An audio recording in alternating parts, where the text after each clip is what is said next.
علا الدین اور جادوئی چراغ۔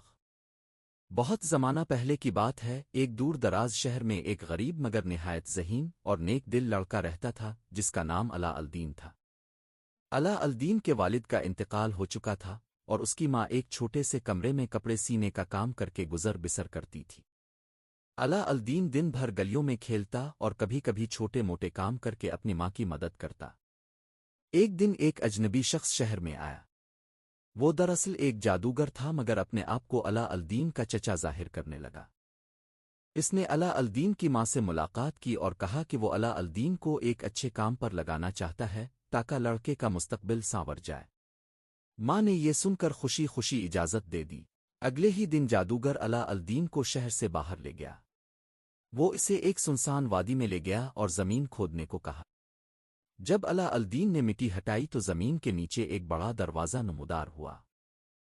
جادوگر نے کہا، یہ ایک خزانے کا دروازہ ہے۔ اس کے اندر جا کر تجھے سونے چاندی اور قیمتی جواہرات ملیں گے، لیکن یاد رکھ وہاں ایک پرانا چراغ بھی ہوگا، وہ مجھے دینا ہے۔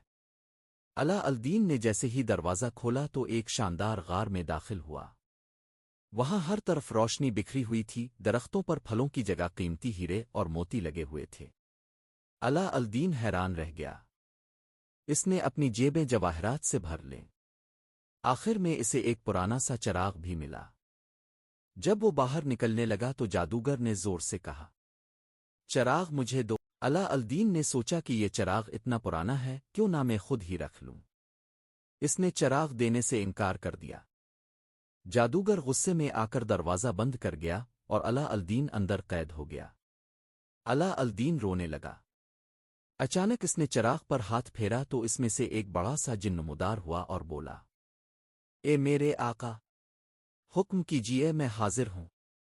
علا الدین ڈر گیا، لیکن جن نے ادب سے کہا کہ وہ چراغ کا غلام ہے اور چراغ کے مالک کی ہر خواہش پوری کرے گا۔ علا الدین نے کہا، مجھے اس غار سے باہر نکالو۔ جن نے پلک جھپکتے ہی اسے اس کی ماں کے کمرے میں پہنچا دیا۔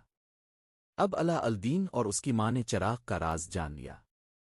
وہ جب چاہیں چراغ کو رگڑتے اور جن ان کی خدمت کے لیے حاضر ہو جاتا۔ کچھ دنوں میں ان کی غربت ختم ہو گئی۔ ان کے پاس کھانے پینے اور پہننے اوڑھنے کی ہر چیز۔ کچھ عرصے بعد علا الدین کی نظر شہر کی شہزادی پر پڑی۔ وہ نہایت حسین اور نازک اندام تھی۔ علا الدین نے دل ہی دل میں عہد کر لیا کہ وہ شہزادی سے شادی کرے گا۔ ماں کو ساتھ لے کر وہ بادشاہ کے پاس گیا اور شہزادی کا ہاتھ مانگا۔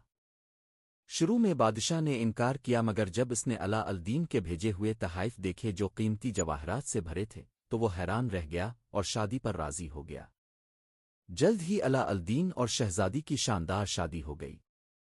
سب کچھ خوشی خوشی چل رہا تھا کہ وہی جادوگر دوبارہ شہر میں آیا۔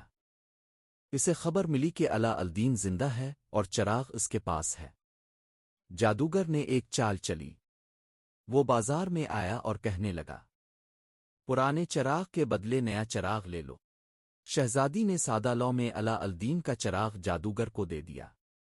جیسے ہی جادوگر نے چراغ ہاتھ میں لیا، اس نے جن کو حکم دیا کہ علا الدین کا محل اور شہزادی کو دور مک لے جاؤ۔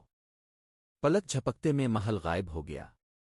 جب علا الدین واپس آیا تو سب کچھ غائب دیکھ کر غم میں ڈوب گیا۔ لیکن اسے یاد آیا کہ جادوگر کے پاس صرف چراغ کا جن ہے، جبکہ اس کے پاس ایک اور انگوٹھی بھی ہے جو اس نے غار سے اٹھائی تھی۔ اس انگوٹھی کو رگڑا تو ایک دوسرا چھوٹا جن حاضر ہو گیا۔ علا الدین نے اس سے کہا کہ وہ اسے اس ملک میں پہنچا دے جہاں اس کا محل ہے۔ وہاں جا کر اس نے ایک ترکیب سوچی۔ وہ جادوگر سے ملا اور چالاکی سے چراغ دوبارہ حاصل کر لیا۔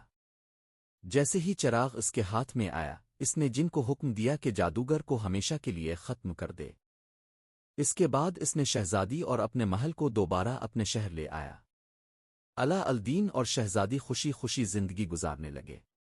وہ ہمیشہ چراغ کا شکر گزار رہتے اور غریبوں کی مدد کرتے۔